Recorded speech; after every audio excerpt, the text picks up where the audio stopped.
जय जिजाऊ. आज 3 एप्रिल. शेतकरी, कष्टकरी, सर्वसामान्य रयतेचं लोककल्याणकारी स्वराज्य उभं करणारे छत्रपती शिवराय यांचा 346वा स्मृतिदिन. सर्वप्रथम त्यांच्या पावन स्मृतींना कोटी कोटी अभिवादन. छत्रपती शिवाजी महाराजांनी तलवारीच्या टोकावर आणि बहुजन मावळ्यांच्या पोलादी मनगटाच्या जोरावर रयतेचं स्वराज्य निर्माण केलं. छत्रपती शिवरायांचा जन्म 19 फेब्रुवारी 1630ला संध्याकाळी सूर्यास्तांच्या दरम्यान झाला आणि त्यांचं निधन 3 एप्रिल 1680ला रायगडावरती झालं. पुरं 50 वर्षाचं आयुष्य छत्रपती शिवाजी महाराजांना लाभलं.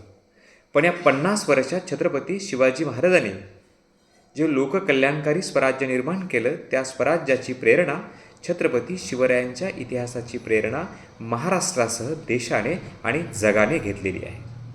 दुर्दैवाने त्यांना आयुष्य कमी लाभलं. जर छत्रपती शिवाजी महाराज अजून काही वर्ष जगले असते तर या महाराष्ट्राचा आणि देशाचा इतिहास हा वेगळ्या पद्धतीने लिहावा लागला असता.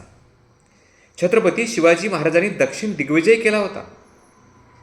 त्यांचं पुढचं नियोजन हे उत्तर दिग्विजय करून दिल्ली काबीज करण्याचं होतं आणि दिल्लीवर मराठ्यांची सत्ता प्रस्थापित करण्याचं होतं.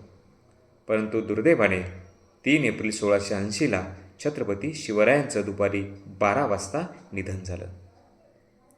छत्रपती शिवाजी महाराजांनी सर्व जाती धर्मांच्या मावळ्यांना एकत्र करून त्यांना समानतेनं आणि न्यायानं वागवलं.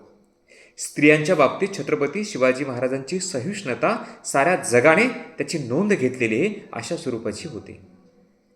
आज छत्रपती शिवाजी महाराजांच्या स्मृतिदिनाच्या निमित्ताने त्यांना अभिवादन करत असताना तमाम शिवप्रेमींना एकच विनम्रतेचं आव्हान करतो की छत्रपती शिवाजी महाराजांचा इतिहास आपण डोळसपणे अभ्यासला पाहिजे.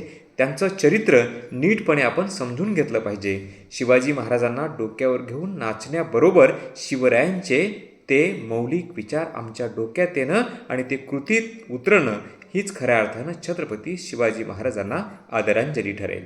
पुनश्च शिवछत्रपतींच्या पावन स्मृतींना कोटी कोटी अभिवादन. जय जिजाऊ, जय शिवराय, जय शंभूराजे.